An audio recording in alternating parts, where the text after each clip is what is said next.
Você sabe o que é Bull Market e Bear Market? Esse é o tema do nosso vídeo de hoje, do nosso plano 5, o plano que vai te ajudar a chegar nos seus primeiros 5 dias dos investimentos, que seria em torno de 10 mil até 99 mil reais, respeitando aquilo que a gente chama de raízes, que são os aportes, ativos, tempo, paciência e comprometimento. Eu sou Edgar Amazonas Filho, cofundador da Symmetry. Seja bem-vindo a mais esse vídeo aqui do nosso plano 5. Hoje a gente vai falar da diferença entre Bull Market e Bear Market. Possivelmente você já ouviu falar sobre esse tema, mas hoje a gente vai preparar uma aula especial para você entender melhor essa questão. Vamos lá. Mas enfim, pessoal, hoje a gente vai trabalhar com o conceito de Bull Market e Bear Market, né? Como eu falei, você possivelmente já deve ter ouvido falar sobre esse tema, né? Mas, ou até mesmo já ouviu nas notícias, se você já está acompanhando notícias relacionadas a investimentos, mas ainda está um pouco confuso com essa questão. Na verdade, para ser bem sincero, até mesmo os especialistas, economistas, analistas, eles não definem cravado, né, de forma certeira quando inicia um bear market, quando termina um bear market, quando inicia um bull market, quando termina um bull market. Essa aqui é a realidade. Mas, primeiramente, a gente vai entender o conceito por trás dessa palavra, né? Bull market e bear market. O primeiro conceito que a gente tem que entender, na verdade, é de volatilidade.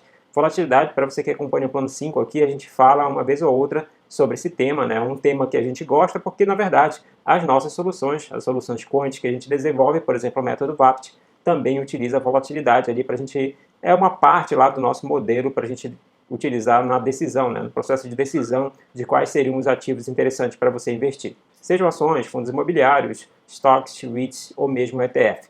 Então vamos entender melhor a questão da volatilidade. Aqui a gente tem a gente vai colocar um gráfico, né? Como sempre aqui no eixo X, a gente tem tempo, e esse tempo aí podem ser os tempos em dias, horas, minutos, segundos, ou até mesmo tempo mais longo, por exemplo, semana, meses e anos, né? Então, geralmente, na verdade, o bull market e o bear market, ele é falado em termos de anos também, tá? Tem essa nomenclatura, porque basicamente o que envolve, né, o bear market e o bull market? É o conceito de volatilidade. Para você entender volatilidade, eu fiz esse gráfico aqui exatamente com esse objetivo. Então, se a gente for olhar aqui, eu vou colocar aqui uma outra parte do gráfico. Então, vamos supor que isso seja o preço do ativo, né? Qual ativo? Não interessa. Pode ser um índice, inclusive, por exemplo, a gente tem um índice aqui no Brasil, que é o Ibovespa. Lá nos Estados Unidos tem o S&P 500, tem o Dow Jones, né, que são os dois principais, tem da Nasdaq, também seriam esses três principais lá nos Estados Unidos. Aqui no Brasil a gente tem basicamente o índice Ibovespa e o outro interessante aí, o IFIX, né, que um é das ações e o outro é do fundo imobiliário. Mas enfim, o bull market nada mais é que a história aí do touro, né? Traduzindo aí, bull market, exatamente a história do touro, né? Por que touro e por que bear, né? E é bear, né? Beer, né? Beer é cerveja. Bear market seria aqui em vermelho. Então a gente tem esses dois elementos. Traduzindo ao pé da letra, seria o mercado touro e o mercado urso, né? Mas enfim, por que ver essa história? Basicamente, a história do bull market é como é que o touro ataca, né? Então ele ataca de cima para baixo, então ele tem esse tipo de comportamento, né? O chifre do touro, né? Vamos colocar dessa maneira. Enquanto que o bear market, o que acontece? O urso, ele ataca dessa maneira, de baixo para cima. Ou seja, então o bear market é uma tendência de queda, enquanto o bull market é uma tendência de subida, né? Ou alta. Aqui, assim como o bear market seria de queda ou de baixa, né? Entendendo esse conceito, né? E aí, entendendo esse comportamento desses ativos, aí eu fiz um zigue-zague, exatamente a volatilidade, né? Então, em um determinado período, o problema principal em definir o bull market e o bear market é esse período aqui, né?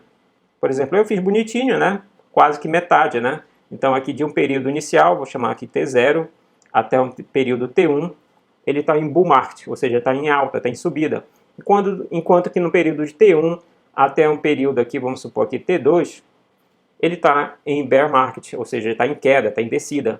Então, basicamente, o que define aí seria esse comportamento, essa tendência, né? Uma tendência de alta e outra tendência de baixa em um determinado prazo.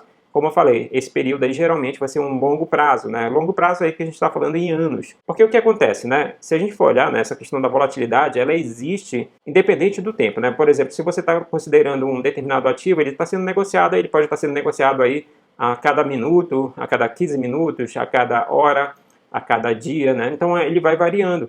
Então, se a gente for levar esse conceito de bull market, bear market nesse nível, aí fica toda hora, né, a gente falando bull market, bear market, aí levando em consideração dias. Então, por isso que, em vez disso, aí a gente geralmente considera, que eu falo, o público em geral, que trabalha nessa área de investimentos pode considerar um tempo mais largo, né, em anos, tá? 2 anos, 3 anos, 4 anos. É esse início e fim que nunca é claro, tá? Eu vou explicar que geralmente está associado a alguma outra coisa, né? Que isso que é interessante entender no bull market e no bear market. Não é simplesmente a cotação de um preço de um ativo, né? Ou a cotação de um índice. A gente tem que entender o que está atrelado àquele índice, né? O que a gente chama, né? Aqui a gente fala também sobre correlação aqui na Symmetry, aqui no nosso plano 5 a gente já explicou várias vezes o que seria correlação. A correlação seria quando um ativo, correlação positiva, né? Quando um ativo sobe, o outro sobe, quando um ativo desce, ele desce. Então, existe uma correlação. E existe também causalidade. O que é causalidade? Dois ativos eles podem estar correlacionados, mas não necessariamente há uma causalidade. Causalidade é um elemento que causa um efeito naquele outro. Por exemplo, a gente vai ver aqui que tem um elemento que causa um efeito no comportamento dos preços aqui do Ibovespa, ou seja, do comportamento da Bolsa de Valores como um todo, né? A gente tem que entender isso aí também. Então não é simplesmente a oferta e demanda das ações, né? Dos ativos que estão sendo negociados na Bolsa, né? Tem alguma coisa, tem alguma causa que faz com que esses preços, né? Com que essa oferta e demanda se altere ao longo do tempo. Só para concluir, eu mostrei aqui a tendência de alta em verde, a tendência de baixa em vermelho. Isso aqui pode virar também o que a gente chama de um candle, né? Então a gente teria, por exemplo, 2 candles aí, um representando o candle do bear market, né, em vermelho, e o outro representando um candle do bull market em verde, tá? Mas geralmente não é falado em termos de candle, né? Principalmente porque no candle você precisa de um tempo definido. Por exemplo, eu tenho um candle de 5 minutos, eu tenho um candle de 15 minutos, e aí, como eu falei, no bear market, geralmente a gente não tem um tempo exatamente definido. Então, o que a gente tem, geralmente, é o comportamento dos preços dessa forma. O que pode haver são os candles aí dos dias, candles dos meses que acontecem. Vou mostrar aqui na prática, através do índice Ibovespa, para você entender melhor essa história de bull market e bear market. Então, eu estou mostrando aqui o gráfico do Ibovespa, estou usando o TradingView para você entender. Ele não está no formato de candles, né? Como eu falei para vocês, a gente pode colocar aqui, por exemplo, eu quero alterar para visualizar no formato de candles. Aí seria isso aqui. Quero também levar em consideração aqui mês. Poderia também levar em consideração um período aqui de mês também, tá? Então, isso aqui pode variar do jeito que você quiser. Vou deixar lá em dias e vou deixar também em tempo em linha, né? Como a gente tinha anteriormente. Então, a situação do nosso comportamento atual, né? Se a gente for pegar aqui, ó, desde 2016, quem está acompanhando as notícias, né, sabe que em 2016 aconteceu o impeachment da Dilma, e aqui desde lá até aqui, né, vou considerar até antes, né, que houve a crise aqui da pandemia do coronavírus, né, então teve aqui foram 1.470 dias em alta, tá, e 206% dentro desse período, ou seja, seria um período bem longo aqui de bull market, né, mas atenção, né, ao longo desse período sempre há volatilidade, como eu falei para vocês. Vocês estão vendo aqui, ó, não foi uma reta certinha, né? Teve volatilidade. E se eu considerar um período ainda maior ainda, né? Vou considerar que a volatilidade sem a crise da pandemia, né, do coronavírus, então a gente teria uma alta aí de 2.035 dias, que daria 216%. Não, eu vou considerar só esse período pós-pandemia como um novo bull market. E aí, como eu falei para vocês, nesse momento não há exatamente um acerto com relação a isso, né? Os economistas podem dizer, não, simplesmente aqui considerar um novo bull market após a queda forte da crise da pandemia do coronavírus, tá? A pergunta que não quer calar, né, se a gente vai entrar num bull market ou num bear market. Isso aí é um pouco mais complicado da gente entender, mas para você entender o comportamento Brasil, para entender que não é simplesmente uma oferta de compra e venda de ativos, eu vou mostrar aqui um detalhe importante. Teoricamente, aí eu não estou defendendo nenhum político do lado A, nenhum político do lado B, né? Para mim, os políticos ali são um caso à parte, tá? Principalmente em termos de partido, né? Não estou nessa onda de polarização, estou totalmente fora. Mas você tem que entender como é que funciona aqui a Bolsa Brasileira. Além das volatilidades políticas do nosso país, né? Tem outras coisas que você tem que entender. Tem impacto mundial, tem impacto também de outros elementos, como as commodities. O país, no caso o Brasil, quer queira ou não, ele é super dependente das commodities. Quais são as commodities principais? São os metais, né? No caso o minério de ferro, o aço, né? Associado ao minério de ferro, tem a parte do petróleo, a parte do agronegócio, então tudo isso aí pode influenciar de alguma forma o comportamento dos preços aqui, ou seja, o bear market e o bull market. Então aqui até 2016, recuperando, né? Se a gente for pegar mais para trás, olha aí, veio de lá, deixa eu pegar aqui um tempo aqui, desde 2010, né? O que seria esse período aqui, né? Esse período aqui de 2010 seria um período mais longo aqui de bear market, né? Vou colocar aqui até 2016, que seria o período que coincidiu com o impeachment da Dilma. Então, de 2010 a 2016 foi um período de bear market, repetindo, com volatilidade. Nunca é um bear market certinho, né? Bem retão, né? Sendo que após antes, na verdade, né, de 2008 aqui, vou colocar, né? Até um pouquinho ali para cima, que é o período que a gente considerou, mais ou menos, a gente teria ali 501 dias de bull market, né? Então seriam aqui um crescimento de 95%, tá? Teve um crescimento aí também, teve uma queda forte devido à crise do subprime, lá em 2008, né? Uma crise mundial, e depois houve uma recuperação e depois queda direta ali, né? Se a gente olhar mais para trás, olha o que acontece, né? Pegar um período mais longo, novamente aqui, ó, desde 2003, mais ou menos, até mais ou menos a crise do subprime, que foi em 2008. Tenho 1.921 dias de bull market, né? Com 628% de crescimento. Se a gente for lembrar, esse período coincide com o período do governo Lula. Só que tem um ponto principal que você tem que entender, que eu vou mostrar mais lá na frente. Não é simplesmente, por causa de um governo X, a ação vai subir, o índice vai subir, e por causa de um governo Y, o índice vai cair. Não é necessariamente isso. Tem as questões políticas, mas tem impacto de outras coisas que eu vou mostrar aí mais na frente. Só para concluir aqui, mais para trás, a gente tem ali o índice, né? A gente não tem o índice desde a origem, lá desde o início. Foi mais ou menos 65, se eu não me engano, o índice Bovespa, né? Mas, por exemplo, a gente tem aqui pós-plano real, né? Aqui 1994, né? Coincide com o plano real. E aí teve um período aí de bull market, né? Um pouco mais longo, com altas volatilidades, né? Foram 2.162 dias, com um crescimento aí muito grande aqui de 1.009% aqui em 162 dias. Então, quando você está investindo no Brasil, você tem que entender que existem esses períodos de bull market. Na verdade, investimento em geral, seja aqui no Brasil ou nos Estados Unidos. Aqui no Brasil, especialmente, o que acontece? Né? Aí eu vou colocar a minha tese, né? Se a gente for comparar aqui, tempos atrás eu mostrei para vocês alguns ETFs, por exemplo, o SLX, que é de aço, né, da VanEck Steel, e vou colocar também aqui o Crude Oil.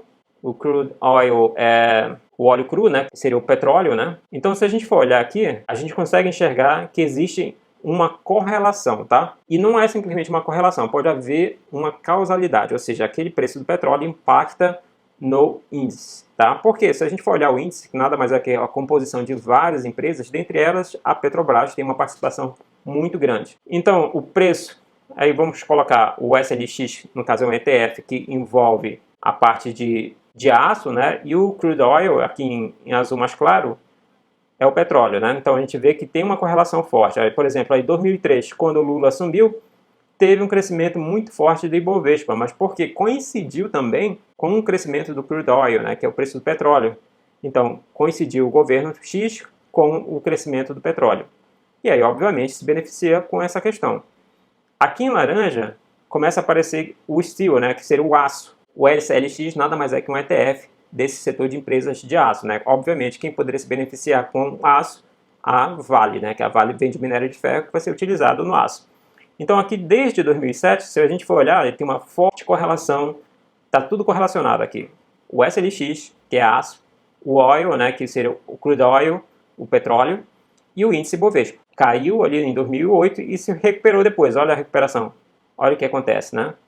2009 até 2011, forte correlação, né, entre todos esses elementos que a gente está falando aqui, aço, petróleo, né, as principais commodities. Poderia até colocar aqui, eu coloquei aqui um ETF eu pesquisei um ETF do setor de agricultura, bora ver se ele poderia também ter o DBA, né, DBA, que é um outro setor em que o Brasil tem uma forte presença, né? Ele tem uma correlação, mas não é tão forte quanto a parte das commodities de aço e a parte também do crude oil. Mas tem correlação, tem uma correlação, tá? Olha o período de queda aqui da Dilma, né? Foi 2011, tudo em queda, né? Todas as principais commodities que a gente depende, né? Que no caso o aço, através do minério de ferro, né? Tem o crude oil, petróleo, e a parte de agricultura, né? Que é o DBA, né? Que seria o ETF desse agronegócio. Então tudo em queda até 2016. E aí se recuperou. Aqui, ó, quem se recuperou? No caso, o DBA, né, não está se recuperando tanto nesse período, mas quem se recuperou aqui de 2016 até 2018, mais ou menos, né, foram, no caso, aí, o crude oil, né, que é o petróleo, e o SLX, que é a parte de aço. Né. E aí teve o crescimento do Ibovespa. Como é que está a situação atual? Né? Vamos olhar a situação atual. Então está mais ou menos isso, né? Pós-período de pandemia, se a gente for olhar, tudo está meio que em tendência de alta. O que está em tendência de alta? O SLX, que é relacionado ao aço, ou uma commodity, né, através do minério de ferro. Tem também o crude oil, né, que é o petróleo, também está em tendência de alta. E o DBA, que seria, no caso, a parte de agronegócio, é a única forma que eu criei aqui para você enxergar o impacto do agronegócio, tá? A gente não tem um índice, infelizmente aqui não encontrei um índice no TradingView que daria para acompanhar esse crescimento aí do agronegócio. Então está tudo em tendência de alta. Qual é a perspectiva? Isso aí eu estou 100% especulando, né? Que a gente vai continuar em um bull market. Se vai continuar já é outra história, tá? Porque o que acontece? Tudo isso aí envolve variação de preços, oferta e demanda. É isso que vai impactar na questão se vai ser bull market ou bear market. Então, de repente, ali naquele ponto, pode virar a oferta de demanda dessas commodities e, consequentemente, vai entrar em um bear market. Então, você tem que entender que existe também essa possibilidade, por isso que a gente chama de renda variável. A renda variável nada mais é do que exatamente essa volatilidade, tanto a volatilidade de curto prazo, né, de dias, semana, meses, ou até mesmo volatilidade mais longa, que seria as volatilidades, por exemplo, que vão definir o bull market e o bear market. Certo, pessoal? Esse é o tema do nosso vídeo de hoje. Espero que você tenha gostado. Foi feito com carinho aqui para você entender melhor esse conceito de bull market e bear market. Se você gostou, não esqueça de deixar o like, compartilhe com seus amigos que também querem construir uma carteira de investimento para suportar os bull markets e bear markets aí da vida. Não esqueça também de se inscrever no nosso canal e ativar as notificações. Vejo você amanhã.